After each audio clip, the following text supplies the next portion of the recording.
buenas noches, ¿cómo están? Qué lindo poder estar en la casa del Señor juntos, ¿no? Vamos a orar antes de empezar a meditar en la palabra sobre algo que es fundamental a lo largo de la historia del Evangelio, desde el Génesis hasta el Apocalipsis, y que tal vez es de lo más descuidado o menos interesante para muchos tiempos de la iglesia, como lo es hoy, que es el discipulado. Vamos a orar. Padre Dios, te queremos dar gracias por esta noche, por habernos traído aquí, a este lugar donde se invoca el nombre tuyo, donde, Señor, reconocemos que tú eres Dios y no hay otro fuera de ti. Gracias por la vida de cada uno de los que estamos aquí. Eres tú quien nos ha traído, Señor. No es una virtud personal, no es una capacidad humana la que nos trae a invocar tu nombre y reconocer tu presencia en un lugar como este. Háblanos, Dios. Somos pecadores y tenemos un corazón rebelde. Pero tú, oh Señor, en tu misericordia nos extendiste tu gracia y nos permitiste oír tu voz. Y no solo tu voz, sino verte. Y no solo verte, sino gozar de la obra tuya en nuestro favor. Ten misericordia de nosotros y permítenos oír tu voz.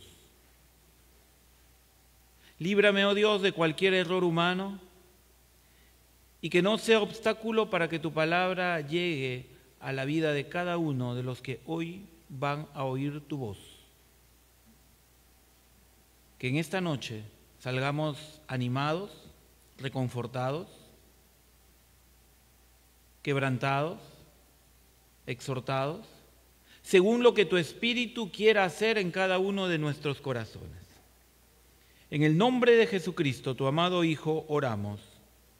Amén. Amén. Dice 2 de Timoteo, capítulo 2, versículos 1 y 2. 2 de Timoteo, capítulo 2, versículos 1 y 2, lo siguiente.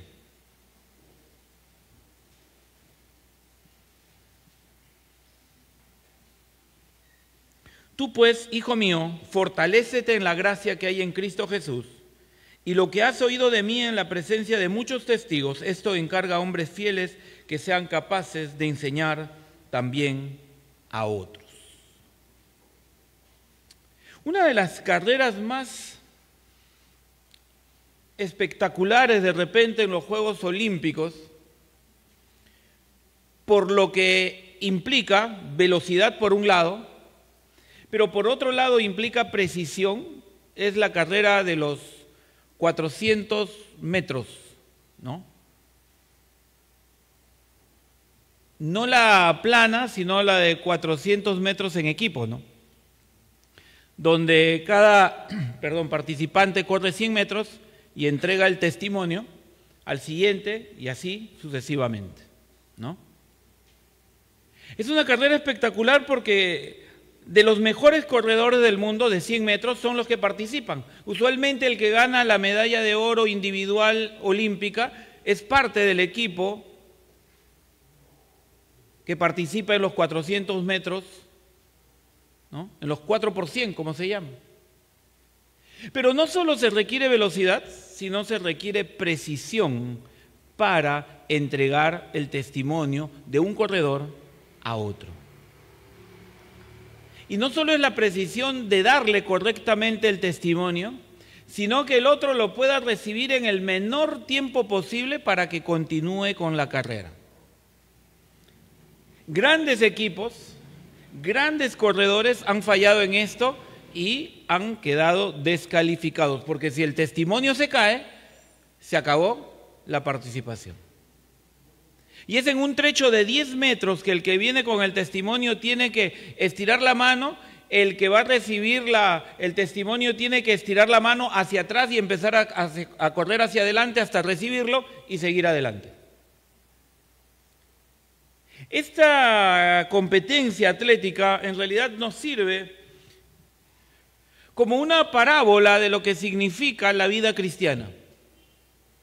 Y justamente tiene que ver con estas con estos 4 participantes que este pasaje nos permite entender cómo el Evangelio debe pasar de una persona a otra. Dios es todopoderoso, pero lo maravilloso de Dios es que nos escoge a nosotros para ser los instrumentos para que su mensaje pase de una persona a otra. Pablo ya está por morirse. Pablo ya sabe que va a ser ejecutado a consecuencia de la sentencia que pesa contra él. Y escribe esta carta a Timoteo, como dice ahí su amado hijo, o su hijo simplemente, ¿no? En el verso 1 dice, tú pues, hijo mío. Esta es la carta más paternal que Pablo escribe, y se la escribe a su hijo Timoteo. Y Timoteo no solo era considerado por Pablo como su hijo, sino como dice Filipenses capítulo 2, era su alter ego, es decir, alguien semejante a él. Lo que Pablo piensa, él lo piensa. Lo que Pablo siente, él lo siente. Lo que Pablo hace, él lo hace. Y Pablo le escribe a Timoteo mientras que él era el pastor de la iglesia de Éfeso, que Pablo años antes había tenido el privilegio de fundar. ¿Y por qué le escribe Pablo esta carta a Timoteo? Porque la iglesia de Éfeso no estaba pasando su mejor momento. Habían malos líderes, había mala enseñanza y había conductas que había que corregir. ¿Qué le dice Pablo a Timoteo con relación a la iglesia? Corrige las cosas en la iglesia. Timoteo tenía que corregir las cosas en la iglesia. Pero es bien interesante que Pablo no le dice a Timoteo, y haz esto, sino que primero habla a Timoteo de manera personal en cuanto a quién es Timoteo. Y ahí en el verso 1, llamo la atención a una palabra, fortalécete, fortalécete, ¿no? Tú pues, hijo mío, fortalécete en la gracia que hay en Cristo Jesús.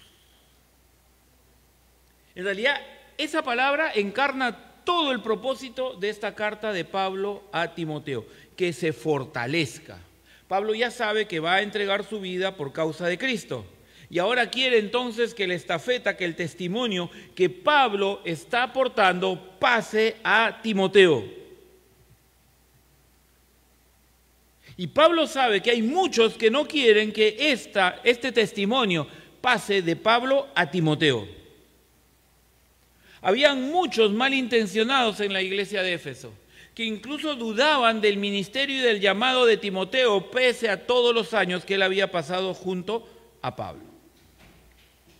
Y entonces Pablo le va a instruir a Timoteo para que el encargo del evangelio que él había conocido, ahora le tocaba transmitirlo a otros. Pero Pablo no se enfoca en algo que Timoteo tiene que hacer, sino en algo que Timoteo tiene que ser. Por eso le dice, fortalécete. Y no es simplemente fortalécete en ti mismo, le dice fortalécete en la gracia que hay en Cristo Jesús. Fortalécete en la gracia que hay en Cristo Jesús. ¿Y dónde empieza la vida del discipulado? La vida del discipulado empieza en tu relación cercana e íntima tuya con Jesús. Porque el discipulado tiene que ver con saber vivir, aprender a vivir y tener una vida que se vaya acomodando y forjando de acuerdo al Evangelio.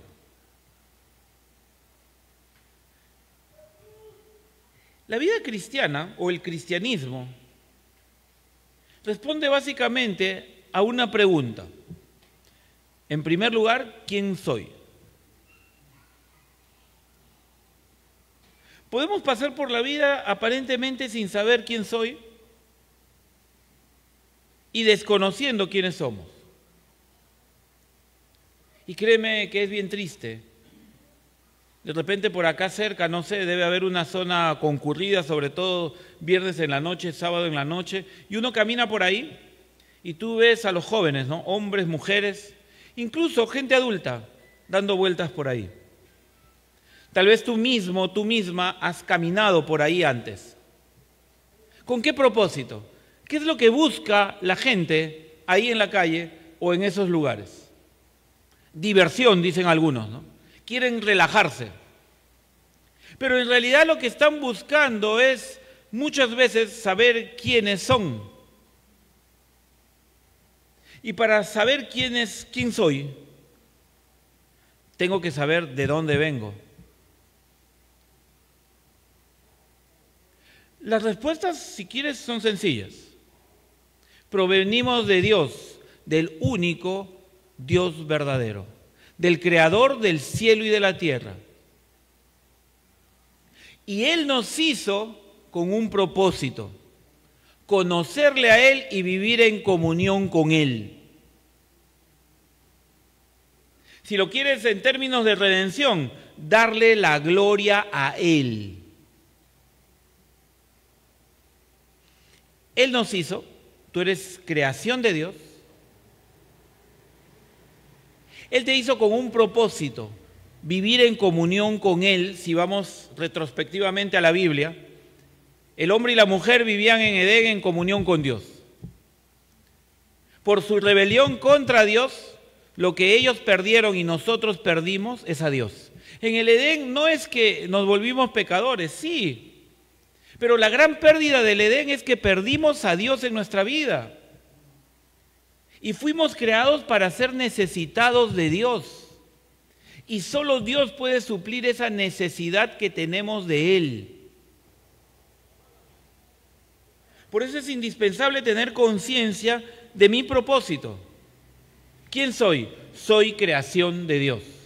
Y fui hecho y soy hecho para la gloria de Dios, para conocerle a Él y glorificar su nombre por sobre todo nombre. Eso es por un lado. Por otro lado, cuando entendemos el Evangelio, tenemos que reconocer que Dios es soberano. Es decir, que Él reina. Nada pasa fuera de su control. Si tú piensas que el pueblo ha cambiado a los últimos presidentes del Perú, no, Dios los ha cambiado. Porque Él es el rey de la tierra. Él gobierna.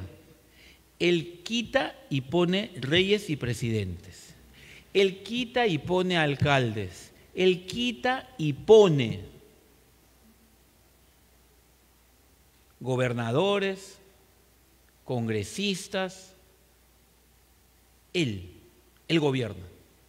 Así que esta segunda cosa tú la tienes que tener bien clara en tu vida. Propiedad, Él nos creó. Reinado, Él es rey.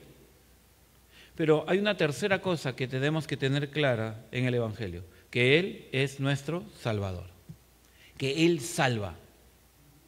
Independientemente de lo que nosotros pensemos de Él, Él salva, porque el hombre necesita salvación. Porque el hombre necesita encontrarse nuevamente con su Creador. Y Él nos salva para poder verle a Él, para poderle conocer a Él, para poder reconocer que Él es Rey. El Evangelio no es salvación. El Evangelio es conocer a Dios y vivir para Él. ¿Y por qué les digo estas tres cosas? Porque estas tres cosas tienen que ver con tu vida y Dios.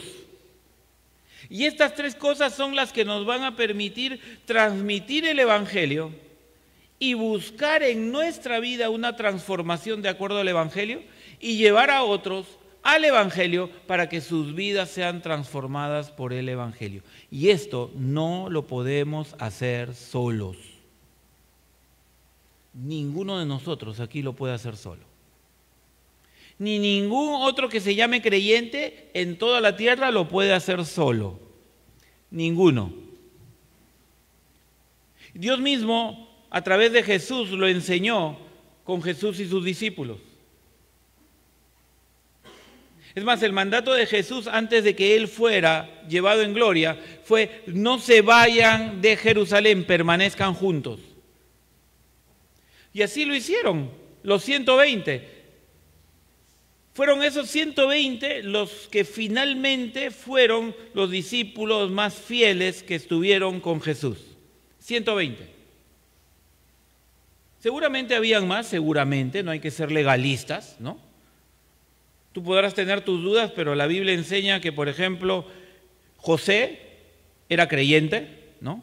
Buscó a Pilato y pidió el cuerpo porque decía que era discípulo de Jesús en secreto, ¿no? Algunos dirán: ay, pero qué cobarde, ¿no? Pues, ¿cuántos son aquí valientes? Levanten la mano. ¿Ah? No sabemos, ¿no? Las circunstancias son duras, sí, pero José tuvo el valor de ir y pedir el cuerpo de Jesús. Nicodemo también se acercó para la muerte de Jesús. Y Nicodemo da muestras claras de que era un creyente en Jesús, pero no andaba con los 12. Así que mal podemos pensar, por ejemplo, que los que venimos acá a la iglesia de Pachacamac somos los únicos creyentes, ¿no? Y a veces pensamos así en nuestras iglesias, ¿eh? Entonces, los de Galvez piensan: no, allá está la salvación, ¿no? Los hermanos, no sé, que tienen su iglesia en Barranco, piensan: en Barranco está la salvación. No hay otro lugar, aquí es la puerta del cielo. No. Esa es la tendencia cuando pensamos que la vida cristiana o que el evangelio tiene que ver con un lugar físico. Amén, Dios nos provee lugares como este donde nos podemos reunir los que creemos, donde podemos invitar a otros también a oír lo que creemos para que aprendan y conozcan el evangelio y conozcan a Dios a través de Jesús. Pero el evangelio tiene que ver mucho más con simplemente venir a la iglesia, venir al lugar físico. Miren, la debilidad de la iglesia es sumamente grande en el sentido de la enseñanza que se da. Más son las iglesias a veces populares, lo cual no implica que una iglesia sea conocida en el barrio, tal vez incluso en la ciudad, pero muchas veces son las iglesias populares las que van adelante en medio del mundo cristiano, ¿no? Porque tiene un predicador famoso, porque en esa iglesia se hacen muchos chistes, porque en esa iglesia se hace retiros muy bonitos, donde la gente llora, donde la gente participa y tiene un lindo fin de semana en un hotel o en una estancia, lo que sea. Dentro de esas iglesias populares hay algunas que, por ejemplo, ya están aceptando reconocer el aborto como una realidad. A veces pensamos: esas son las iglesias que están por otros países. No, acá.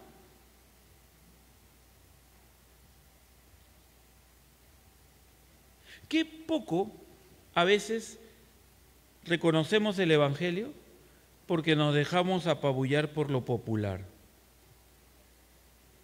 ¿Y por qué pasa esto? Como dice el profeta Oseas: como el pueblo, así será el sacerdote. ¿Qué está diciendo? ¿Qué está diciendo el profeta? Que así como son los que siguen a Dios, así serán los que los dirigen. ¡Wow! Fíjense, esto va por el otro lado, ¿eh? Ya no va que alguien lleve el evangelio, predica y hace discípulos. La advertencia es que cuando no hay discípulos, ¿cómo son los que dirigen? Son como el pueblo quiere, como el pueblo es. Yo he conversado con pastores así, ¿eh? Recuerdo uno que tuvimos una diferencia, donde él me dijo: mira, en esta iglesia se le habla a la gente bonito, no se le dice cosas feas, porque la gente viene aquí libremente, así que la gente aquí tiene que oír solo cosas bonitas. ¿Te das cuenta?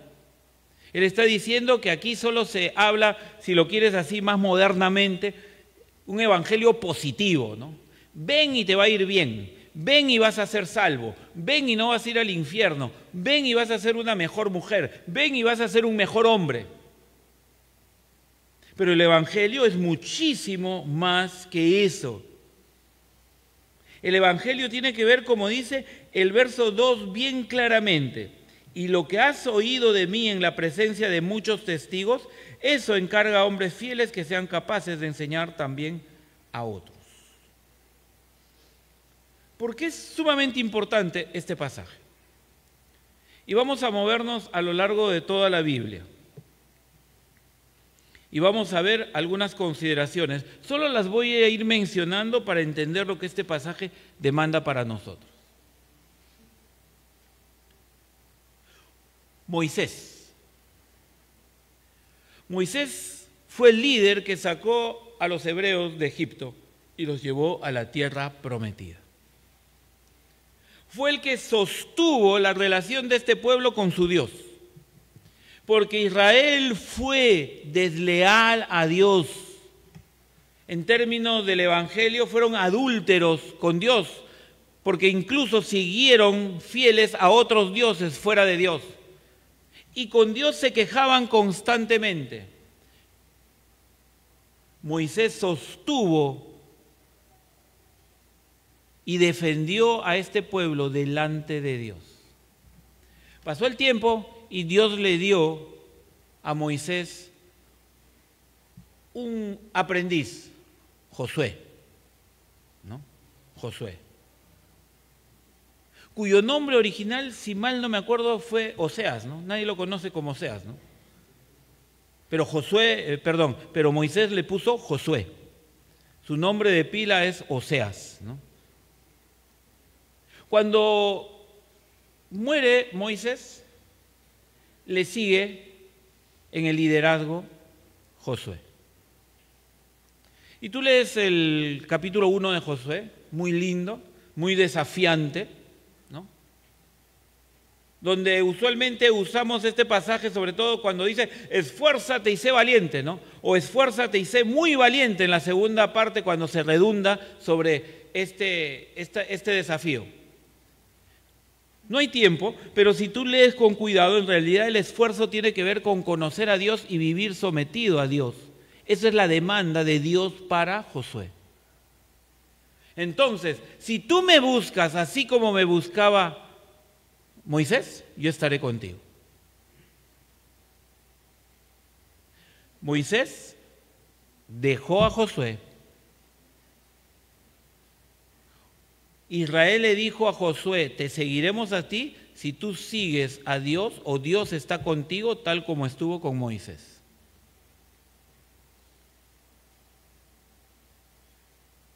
Al final de la vida de Josué, puedes ver el capítulo 24 del libro de Josué. Y si aquí ofendo a alguien, disculpen, pero yo lo tengo bien claro y ahorita lo voy a explicar, si a alguien le choca. Ponemos en nuestra casa, en la casa mi mamá había puesto el versículo, por si acaso. Yo y mi casa serviremos al Señor, ¿no? Pero solo se pone ese pedacito, ¿no? Y parece triunfante, lindo, amén. Está bien. Pero si tú lees todo el contexto y quién lo dice Josué, al final de su ministerio. Moisés al final de su ministerio dejó a Josué. Josué al final de su ministerio, ya por la vejez, iba a morir, iba a descansar con sus padres, como dice el Antiguo Testamento. ¿Y qué dice Josué? No les dice, miren, les dejo a Caleb, no les dice, les dejo a Barak, no.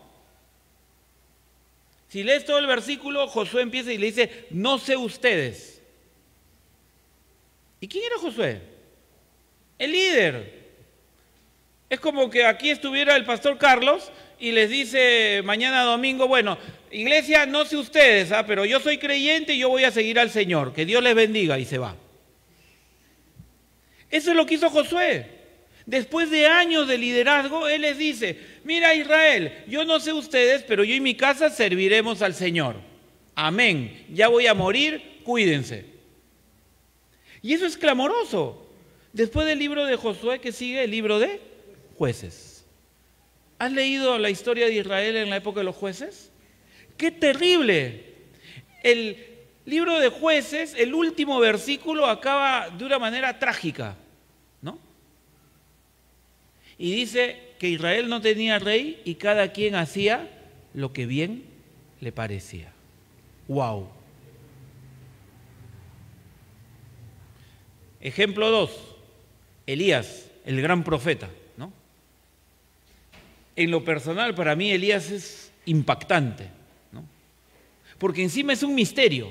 Solo se dice Elías Tisbita, ¿no? Y lo primero que él dice, vive Jehová en cuya presencia estoy en pie, dice algunas traducciones. Otras traducciones dice, vive Jehová de cuya presencia vengo. Ese era Elías. Tal fue la vida profunda de Elías, que dice que Dios no permitió que él viera muerte, sino que bajaron unos carros de fuego y se lo llevaron a la presencia del Señor. ¡Wow! Ese era Elías. Pero un día Elías se cansó y Dios le dijo, Elías, no estás solo, anda a este campo, y fue al campo y encontró a un agricultor, a Eliseo, el profeta. Y Eliseo anduvo con Elías hasta el último día que Dios lo llevó. Eliseo entendió quién era su maestro. Y Eliseo le exigió a Elías, si tú te vas, tú me tienes que dar la doble porción del Espíritu de Dios que reposa en ti. Es más, le dijo, si yo te veo, porque, ojo, Elías no le contó todo a Eliseo, pero Eliseo en su astucia y de conocer a su maestro, le dijo, aquí va a pasar algo, mira, si yo te veo a ti ser arrebatado por Dios, dame la doble porción del Espíritu de Dios que reposa en ti. ¿Cómo se comprueba? Porque es obvio que esto fue verdad. Porque si tú lees las Escrituras, tú te vas a dar cuenta los milagros que hizo Elías. Eliseo hizo el doble de milagros de Elías. Es más, Eliseo, para mí es lo único lo registrado en la Biblia, es el único de los profetas que muerto hizo un milagro. ¿Conocen el milagro de Eliseo? ¿No? Ya estaba muerto ya. Y mira, era tan olvidado ya Eliseo, que simplemente cavaron sobre la tumba de él. De repente ni sabían quién era el que estaba ahí. Ya se había perdido la placa, eran otros tiempos, ¿no? Y justo cuando están excavando, ¿no? Y van a enterrar al muerto, vienen los enemigos de Israel y toda la gente, ¿qué muerto ni qué muerto? ¿No? Tiran al muerto y salen corriendo. Yo no sé si corrieron por los enemigos o por el muerto que venía atrás, ¿no? Porque el muerto también dice que cayó, los huesos transmitieron poder al muerto y él resucita. Y obviamente era israelita también, ¿no? Así que salió con todo su grupo detrás de ellos, corran más rápido, ¿no? Que ahí vienen los enemigos, ¿no? No sé qué habrán pensado los hebreos, ¿no? Voltean ahí y ven al muerto, ¿no? Corriendo detrás de ellos, ¿no? Hasta si era veloz los pasó, ¿no? Mueran ustedes, les dijo, ¿no? Y se fue, ¿no? Fíjate, ¿eh? David, ¿a quién dejó? A Salomón. Porque preparó a su hijo para esto. Veamos algunos fracasos, si quieres. Antiguo Testamento, mira. Algunos dirán, pero ¿para qué es el Antiguo Testamento? Mira estos ejemplos, hay un montón.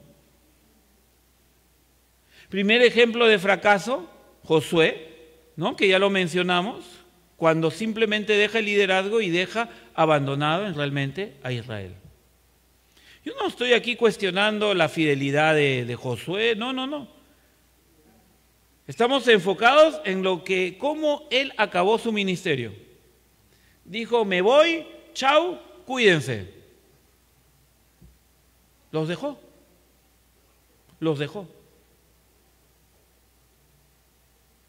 Y vemos el fracaso de tantos reyes, más en Judá, obviamente, en Israel que en Judá. Después del quebrantamiento de la nación por el error de Roboam, Jeroboam separa las 10 tribus del norte y éstas se van y forman el reino de Israel. Si tú lees la historia del reino de Israel, ninguno de sus reyes fue fiel al Señor, en primer lugar, y ninguno de sus reyes dejó un buen sucesor. Constantemente incluso cambiaron de dinastías, es decir, de familia de reyes. Porque cada uno se preocupó por vivir su propio reinado. Nuevo Testamento. El Nuevo Testamento nos enseña claramente la necesidad de formar discípulos. Jesús con sus discípulos. Pero con Jesús recién empieza todo. No. ¿Los primeros discípulos de Jesús acaso solo fueron de él? No, de Juan el Bautista. Y acá viene un principio, no hay tiempo, pero solo te doy un esbozo. Mira lo que significa el discipulado. Juan el Bautista sabía claramente lo que él estaba haciendo, y lo que él hacía era, en nombre del Señor, predicar el Evangelio y enseñar a algunos, sus discípulos, las profundidades de ese Evangelio. Lo enseñó tan bien que cuando aparece Jesús, y él dice ahí el Cordero de Dios, 3 de sus discípulos lo entendieron bien. Los hermanos Juan y Jacobo y Andrés. Y fueron y buscaron a Jesús y nunca más lo dejaron. Sabían lo que estaba esperando su maestro, Juan el Bautista, y cuando su maestro les enseñó que se estaba cumpliendo lo que él había predicho meses antes, fueron en pos de la verdad. ¿No? Cuando Jesús finalmente es elevado en gloria, ¿qué dice la Escritura? 120 se quedaron obedientes en Jerusalén a recibir la bendición del Espíritu de Dios en Pentecostés. Ellos no sabían. Simplemente Jesús les dijo, esperen en Jerusalén. Y esperar. Ahí podemos ver incluso una característica del discipulado, esperar.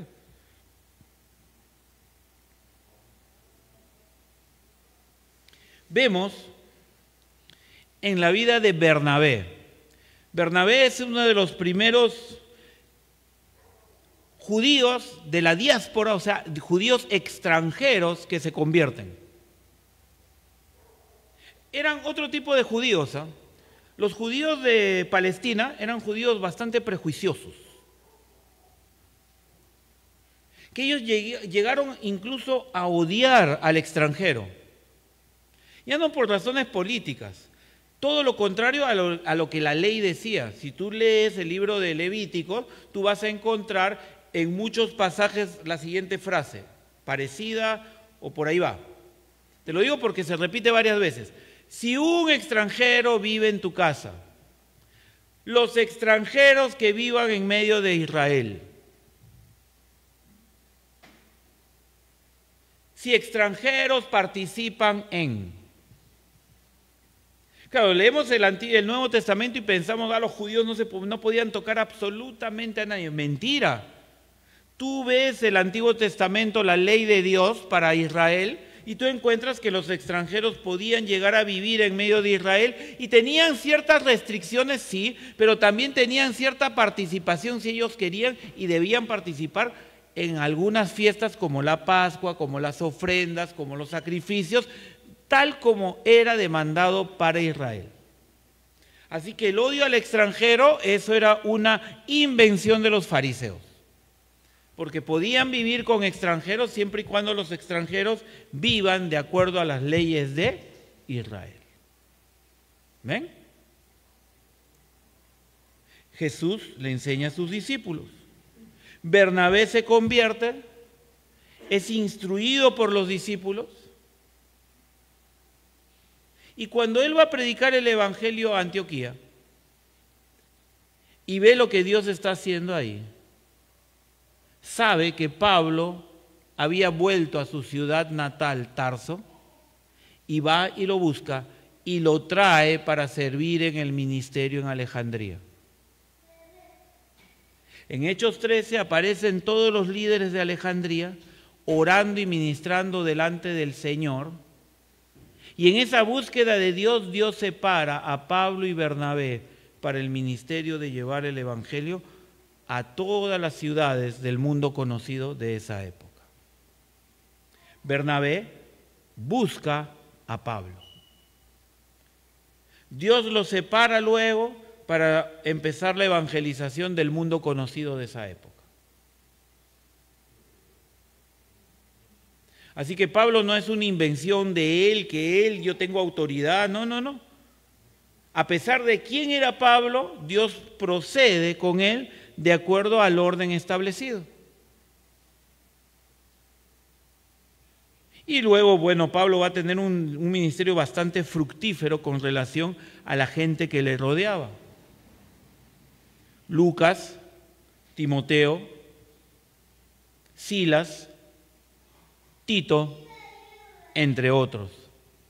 Los más fieles, si quieres.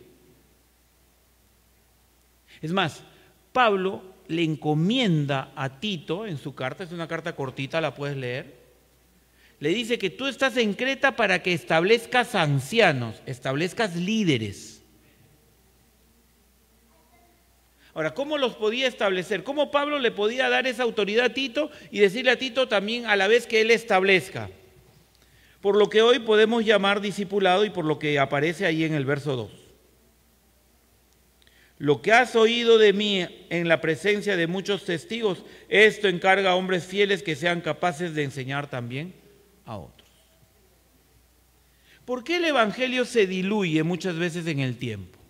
Nuevamente, recuerda que Dios, a pesar de que es Dios grande, eterno y todopoderoso, Él decide limitarse a la humanidad, a nosotros, para que el Evangelio sea transmitido.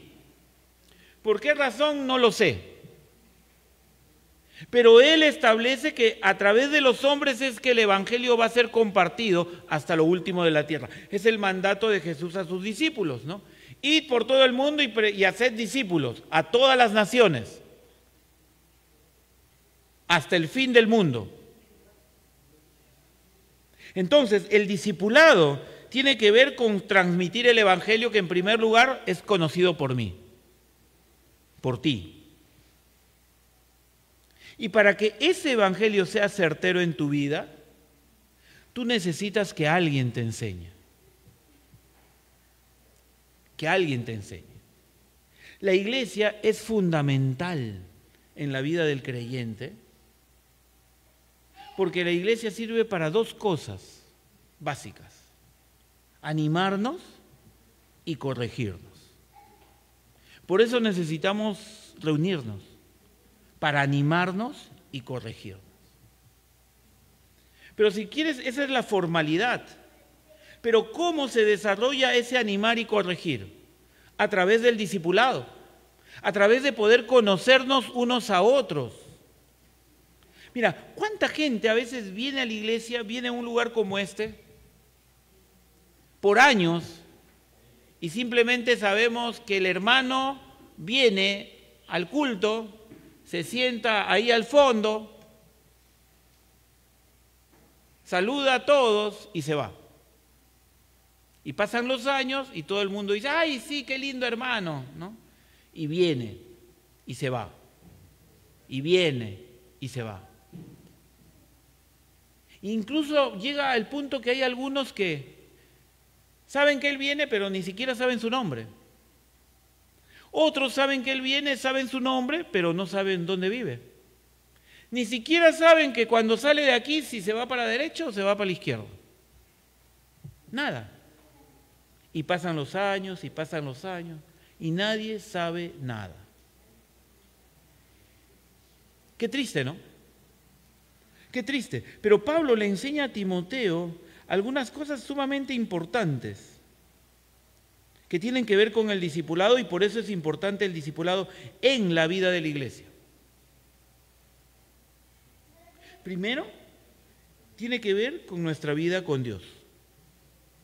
todos aquí, muy al margen de qué edad tienes, muy al margen de qué lugar ocupas aquí en esta congregación, te toca conocer a Dios y vivir en comunión con Él. Porque ahí empieza todo. Porque lo que tú transmites es el evangelio vivo y verdadero. Aquel evangelio que conoce a Jesús, ve la gloria de Dios en Jesús y es transformado por esa obra de Dios en nosotros. Es esa transformación la que tú compartes con otros creyentes. Es de esa transformación que Pablo le habla a Timoteo, lo que has oído de mí en presencia de muchos testigos.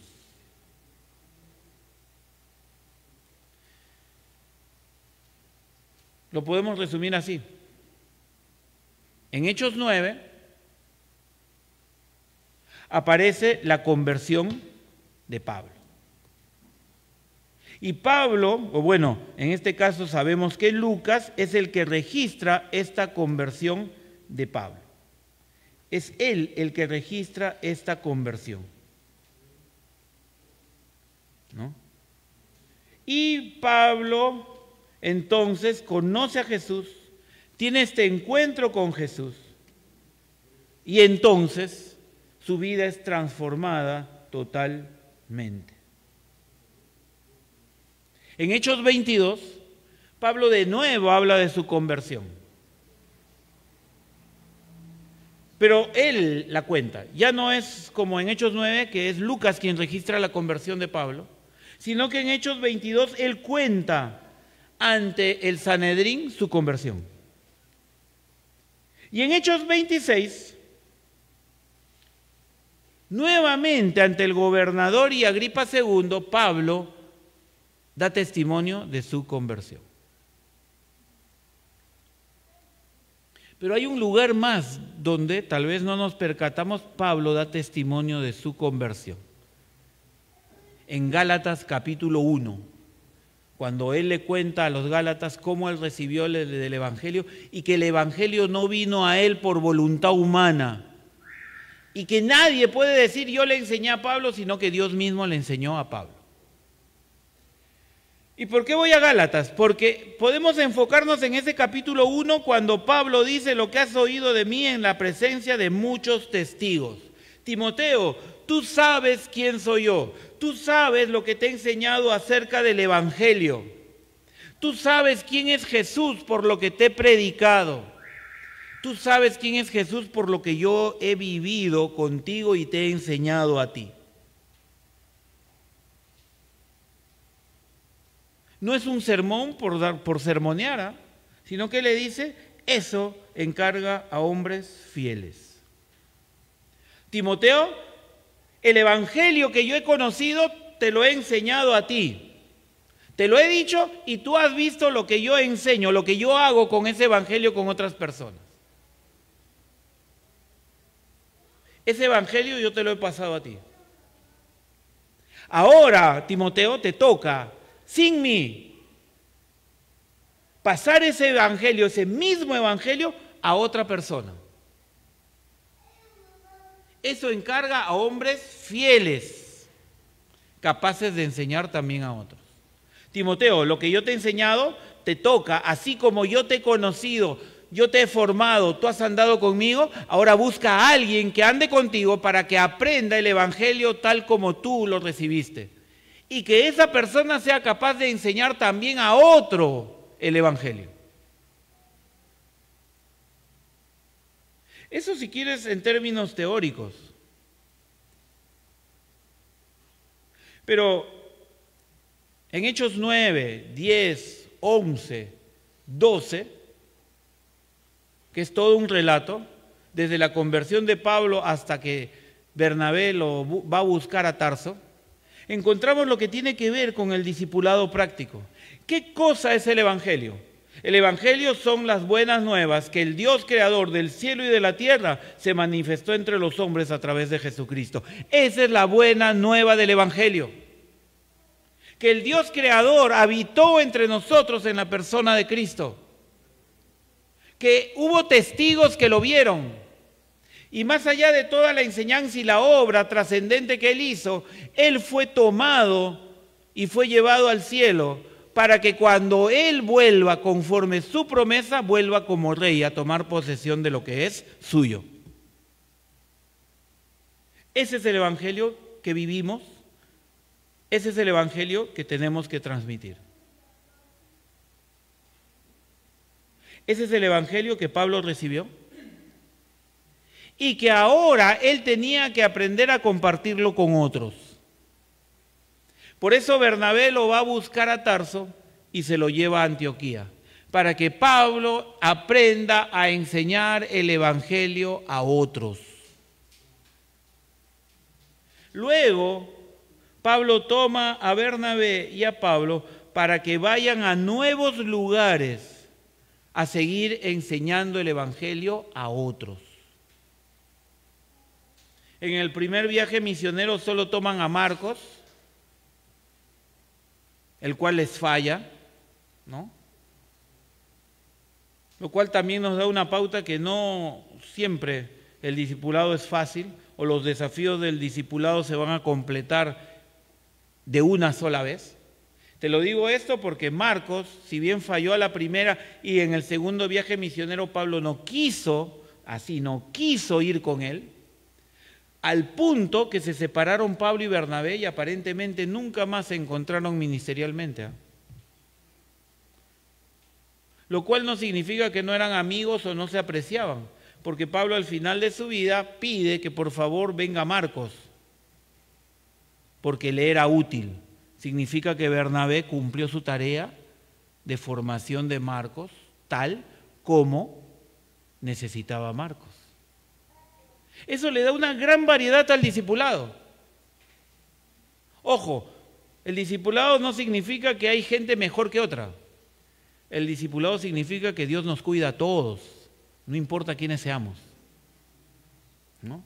En el segundo viaje misionero, Pablo toma a Silas para llevar adelante este viaje misionero.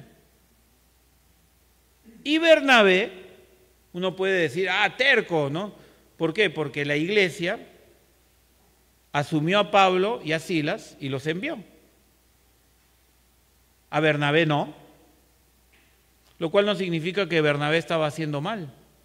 Años más tarde vamos a ver que hizo bien su tarea porque Pablo, ya les dije, llama a Marcos que venga porque le era útil.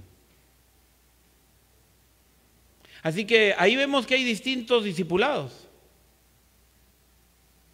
El de Pablo era un discipulado de bastante disciplina, ¿no? Y lealtad, ¿no?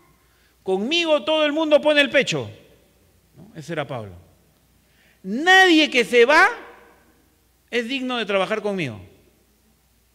Ese era Pablo. Claro, vemos, Pablo, yo quiero ser como Pablo.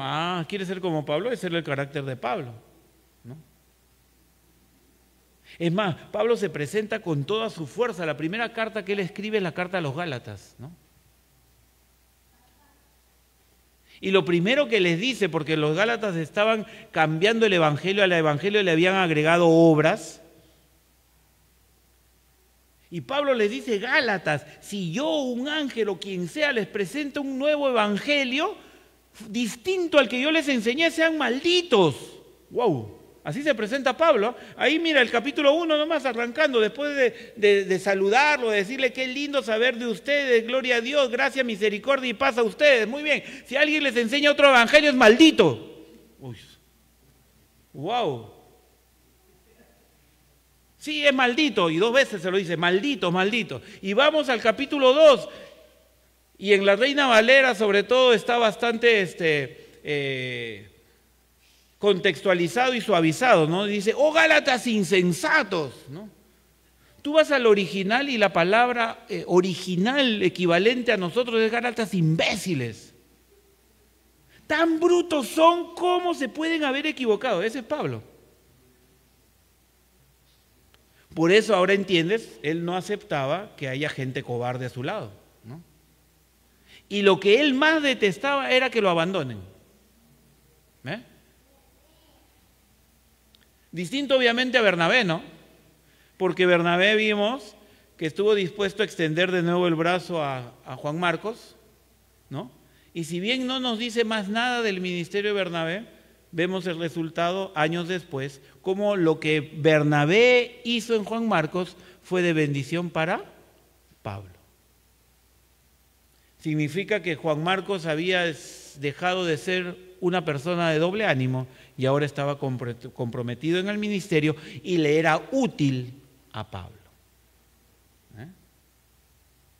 ¿Qué le dice Pablo a Tito en Creta? Que establezca ancianos.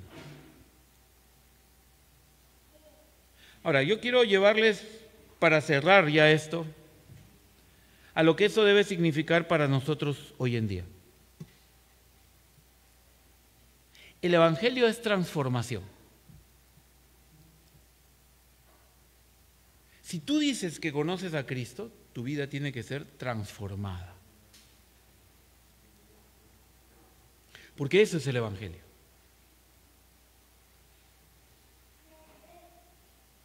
Dice Pablo en Romanos 12, 1 y 2 que nuestra mente debe ser renovada constantemente. Y no debemos adecuar nuestra manera de pensar al mundo. Ahora, la única manera de hacer eso es abriendo la palabra y leyéndola. Una vez, 2 veces, 3 veces, 4 veces, 20 veces, 100 veces, 1000 veces, 1.000.000 de veces, todas las veces que se pueda. Ahora, pero no basta leerla, esa es religiosidad. ¿Cuánta gente, y yo lo he visto, obviamente tengo muchos más años que ustedes, que dicen, pero yo leo mi Biblia, ¿no? Y no pasa nada en su vida, sí, no pasa nada. Te puedo resumir esto en todas a tanta gente que le he oído esto. Hablan lisuras, se emborrachan, son adúlteros, fornican, pero leen su Biblia, dice. Y de repente te está pasando, lees tu Biblia y dices, pero no pasa nada. Muy bien. Uno es leer la Biblia. La transformación viene necesariamente por una lectura personal de la Biblia. Pero eso implica también que medites la palabra. No de memoria, no te estoy diciendo memoriza la palabra, que es bueno, pero medítala. Porque de tal manera amó Dios al mundo. Tal vez es el versículo más popular del Nuevo Testamento, ¿no? Pero el que menos se medita o se piensa. Solo se sabe de memoria, ¿no? Y lo único rescatable es el amor de Dios, ¿no? Dios nos ama, vengan al Señor, que Dios nos ama. ¿Te has puesto a meditar ese pasaje? Primero, la manera como dice que es el amor de Dios. Es de tal manera es su amor. A ver, para los jovencitos que están enamorados, ¿no? ¿Cómo es tu amor? Es de tal manera, ¿no? No puedes vivir sin ella, no puedes vivir sin él. Respiras ella, respiras él, ¿no? Al único contacto que tienes en Facebook y en el WhatsApp es a él o a ella, ¿no? De tal manera es ese amor. Medita. Lee la palabra, medita la palabra. ¿Qué significa que de tal manera amó Dios al mundo? Yo soy el mundo, a mí me lo está diciendo. ¿Es ese amor tan grande para mí? Medita la palabra. Medita, por ejemplo, Jehová es mi pastor, nada me faltará. ¡Wow! ¡Qué difícil! ¿Eh? Claro, te lo aprendes de memoria, te vas a tu casa y feliz, ganaste tu estrellita de escuela dominical y listo, ¿no? ¿Ah? Pero a ver, llegamos a la casa, de repente no hay comida, no hay trabajo. ¿Y de qué sirve paporretear? Porque de tal manera, Jehová es mi pastor, nada me faltará. Medita. Por eso es que muchos se amargan, porque no meditan la palabra, porque no empiezan a pensar cómo esto puede ser una realidad en mi vida. ¿Dios miente? Si no miente, ¿cómo Él va a manifestar esto en mí? Ahora, todo esto que te digo, tú lo vas a poder cultivar a través del discipulado, Solo te digo a través del discipulado, porque solo no vas a poder, porque solo vas a tener un montón de preguntas y esas preguntas solo las va a resolver Dios, pero tú no vas a llegar a Dios muchas veces si no tienes a alguien que te anime, que te alienta y te sostiene. Pero hay una tercera cosa que hay que hacer para conocer personalmente a Dios. Orar y orar la palabra. Yo sé que aquí, incluso a los adultos, orar es aburrido. De repente ustedes ya se conocen más, ¿no? Yo no los conozco felizmente, así que yo puedo decir esto, ¿no? Ah, fulana de tal, o el fulano de tal, el hermano fulano de tal, la hermana fulano de tal. Ya va a pasar, ahora ya sé por qué va a orar. Pasa y ora lo mismo, ¿sí o no? Y a veces ríen, si así es, pues. ¿Ah? Pero en nuestra vida de oración personal no pasa lo mismo. ¿Por qué es aburrida la oración? Porque oramos lo mismo siempre, ¿no? Señor, gracias por este día, gracias por mi mamá, mi papá, por mi hermano, cuídame en mi ida al colegio, en la universidad, en el trabajo. Señor, ayuda a los hermanos de la iglesia. Eso es todo, Señor, en el nombre de Jesús, amén. ¿No? Al siguiente día, ¿cómo oras? Igualito. Al tercer día, ya algunos ya más avispados, Señor, lo mismo de ayer, gracias por oírme. Y pum. ¿No? Así somos, pues, ¿no?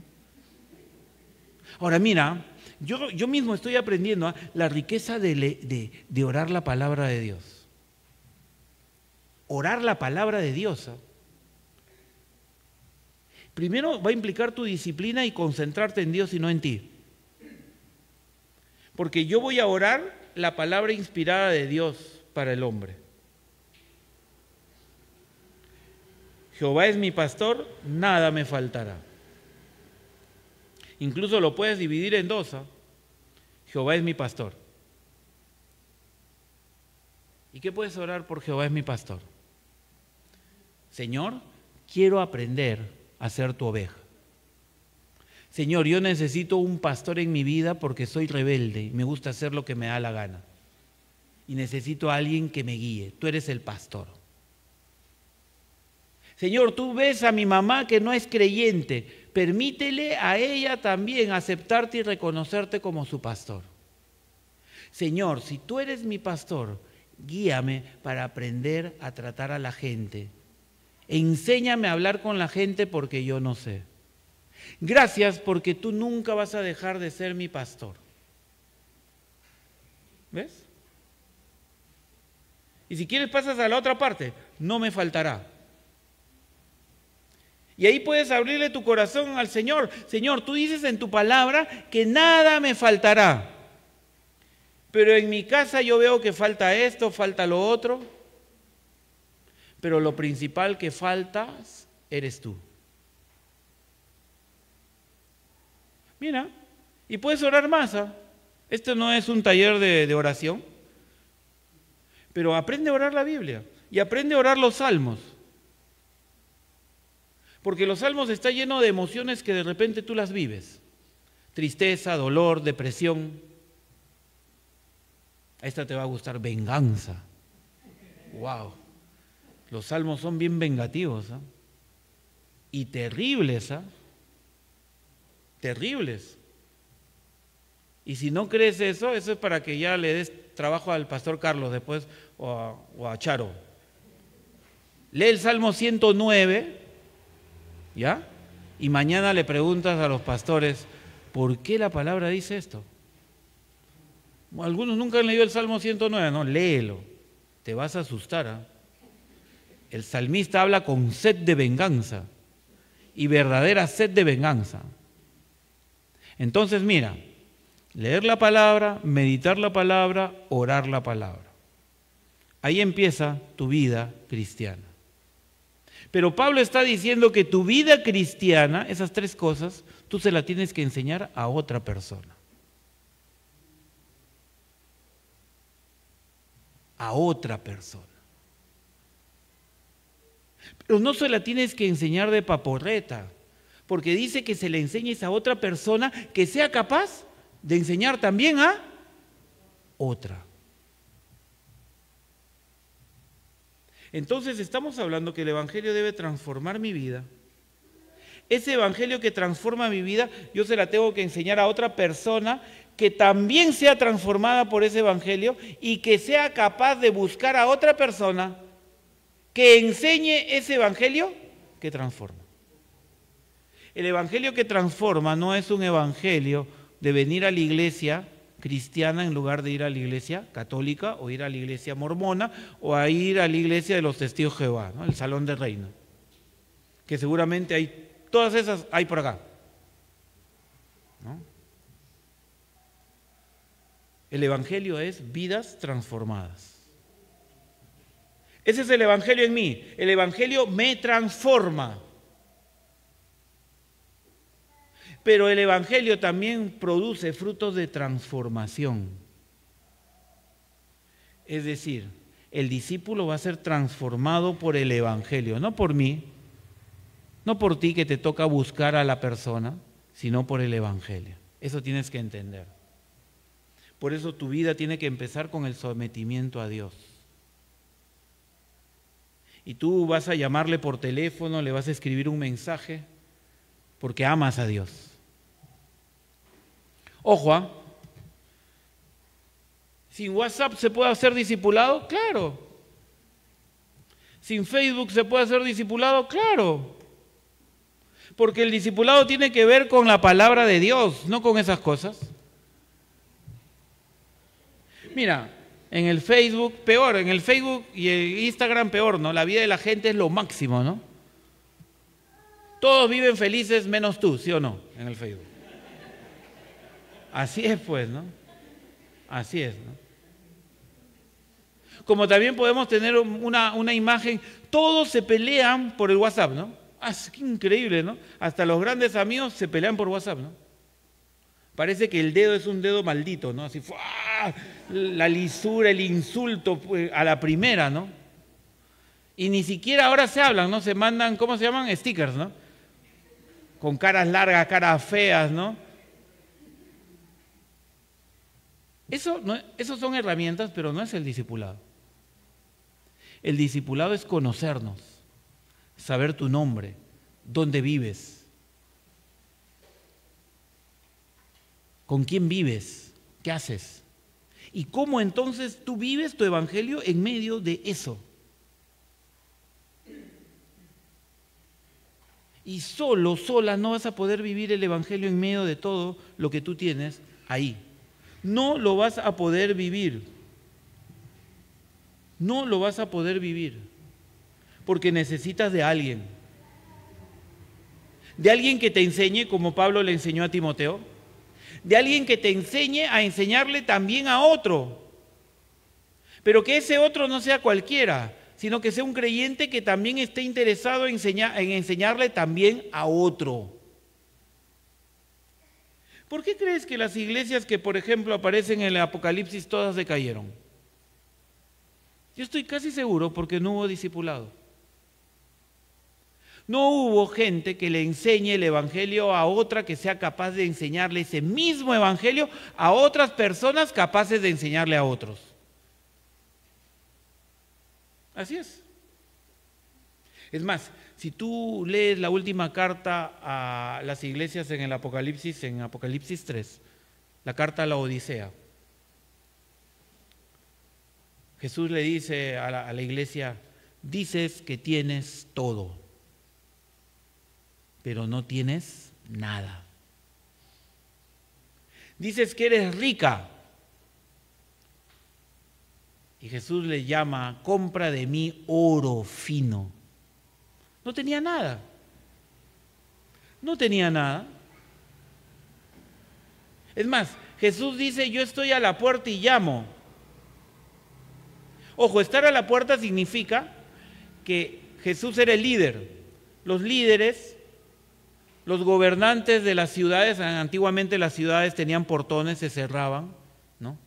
Y nadie ya podía entrar o salir a cierta hora por cuestiones de seguridad. Y entonces las autoridades se sentaban a la puerta y ellos eran los que veían quién entraba, quién salía, quién debía pagar impuesto, cuánto impuesto se puede pagar o se debe pagar. Si tú quieres, esa usanza era desde muy antiguo. Cuando Boz, que se casa con Ruth, en el mismo libro del nombre Ruth, va a buscar al pariente que tenía que redimir a Ruth y Noemí, va a la puerta de la ciudad y ahí, vamos a llamarlo así, hacen el negocio. Tú tienes que redimir, ¿te interesa redimir a esta mujer? No. Muy bien, entonces yo te doy mi zapato como señal de que yo voy a ser el redentor. Jesús, ¿dónde estaba? En la puerta. Él es el líder de la iglesia. Pero ¿qué dice la Odisea? Había cerrado la puerta con él afuera.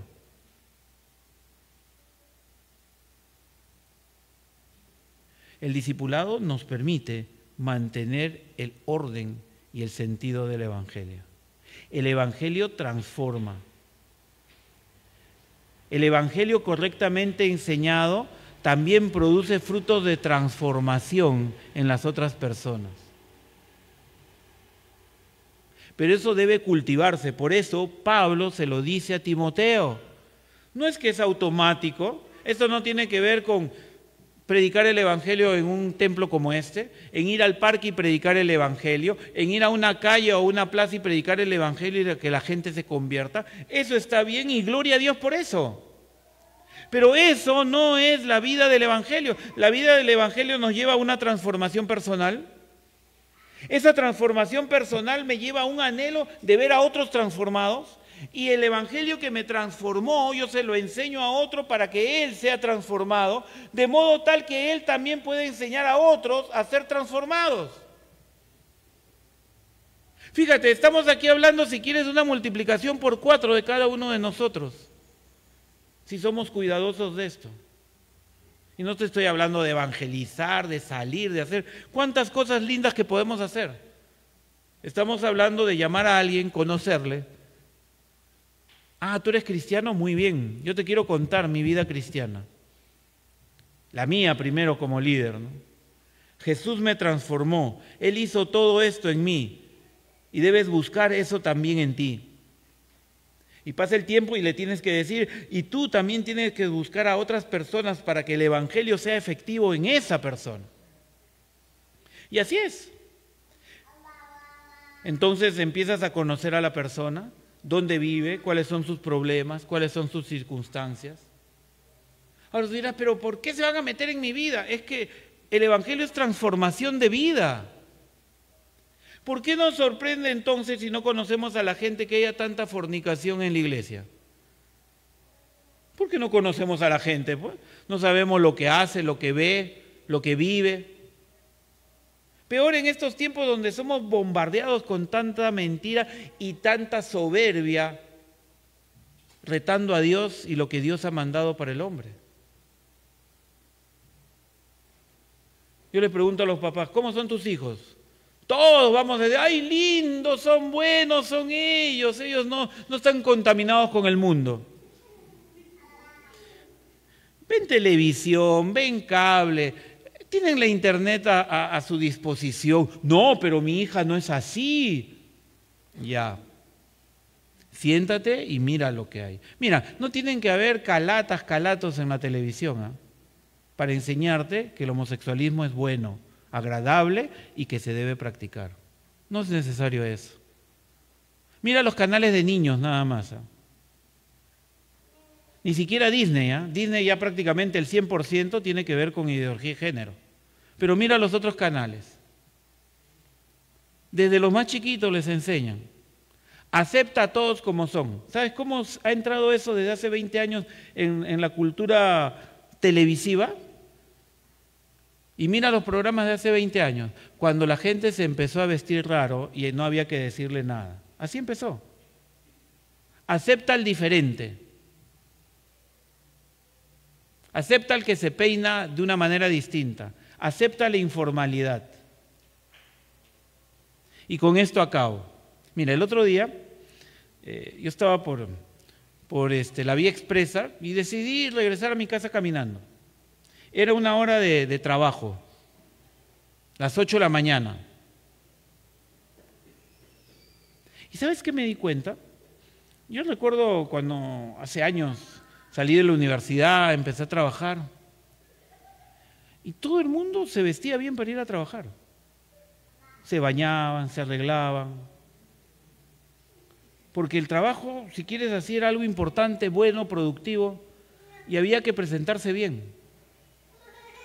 Y me voy a enfocar en algo que a mí me llama la atención, en todo caso como hombre. Ver a las mujeres cómo van a trabajar ahora me dio tanta pena. Descuidadas, desaliñadas, sin peinarse, con zapatos de hombre, con ropa inadecuada. Y no estoy hablando que se visten semicalatas, no. Con ropa mal vestida, no te estoy diciendo cara, con un buzo, con una chompa sin planchar, sin maquillaje. Son las nuevas ideologías que destruyen tu feminidad. No te digo que con maquillarte ya eres mujer, no. O que estás obligada a maquillarte o que estás obligada a no maquillarte, no. Te estoy diciendo del cuidado personal. Yo veía a prácticamente el 99% de chicas que iban como sea a su trabajo. Pues son las nuevas ideologías, ¿no? ¿Acaso si tú eres hombre y vinieras así nadie te dijera nada? Esas son las ideologías que se aprenden en la televisión, que se aprenden por internet. No pienses que tus hijos están ajenos a eso. No pienses que no ven. Sí ven, porque deben ver, porque si no, no pueden hacer tareas, porque si no, no pueden enviar algo al colegio. Mira, el colegio de mi hijo, ya está acabando él. Todo se hace por la plataforma del colegio. Te mandan un comunicado, te lo mandan por la plataforma del colegio. Tú tienes que responder el comunicado por la plataforma del colegio. El otro día tenía que sacar más temprano a mi hijo del colegio y le llamo a la encargada de normas educativas y me dice, no, igual tienes que mandármelo por la plataforma porque no vale que tú me llames. ¿Ves? Todo el mundo entra. Así que tú no piensas, no, mi hijo solo entra a la plataforma del colegio. Falso. Y no estoy diciendo que ve cosas malas, pero no pienses que solo entra una cosita. Mira, entra al Facebook si nunca has entrado. Tú entras al Facebook y primero sale de todo el mundo, ¿no? Quieras o no, estés relacionado o no, sale de todo el mundo. Así es. Así es. Por eso es importante el discipulado. Conocernos para ayudarnos. Conocernos para animarnos. Conocernos para corregirnos, conocernos para perseverar. Hay muchas alegrías, pero yo te digo, el tiempo más importante es cuando compartimos las penas, el dolor y la tristeza. Porque entonces tú empiezas a experimentar, Jehová es mi pastor, nada me faltará. Porque cuando estás en la tristeza y el dolor, físicamente Dios va a aparecer junto a ti, con un hermano, una hermana, que te va a llamar, te va a buscar, te va a visitar, se van a encontrar y vas a oír la palabra de Dios de la boca de alguien que como tú está viviendo el Evangelio en medio del dolor, de la tristeza y de la incertidumbre. Vamos a orar. Te damos gracias, Señor, por esta noche, por la bendición de tener tu palabra y por el desafío que tú nos das de vivir el Evangelio para enseñarlo a otros, para que otros también puedan enseñarle a otros capaces de seguir compartiendo el Evangelio con otros. Danos plena conciencia, Señor, que tú nos llamas a una vida transformada, a una vida que renueva su mente constantemente, a una vida, Señor, que va siendo doblegada delante de ti para que Cristo viva en nosotros y ya no vivamos nosotros solos. Gracias por cada uno de los jóvenes que están aquí en esta noche. Tómales, guíales y llévales realmente a disponer su vida a ti, que tu palabra los transforme y ese gozo de ver su vida transformada la quieran enseñar y transmitir también a otros jóvenes. A ti sea toda gloria y toda honra, Señor. Por ti existimos, para ti existimos y que nuestra vida honre el bendito nombre tuyo, Señor. Gloria sea a ti, en el nombre de Cristo Jesús oramos. Amén. Amén.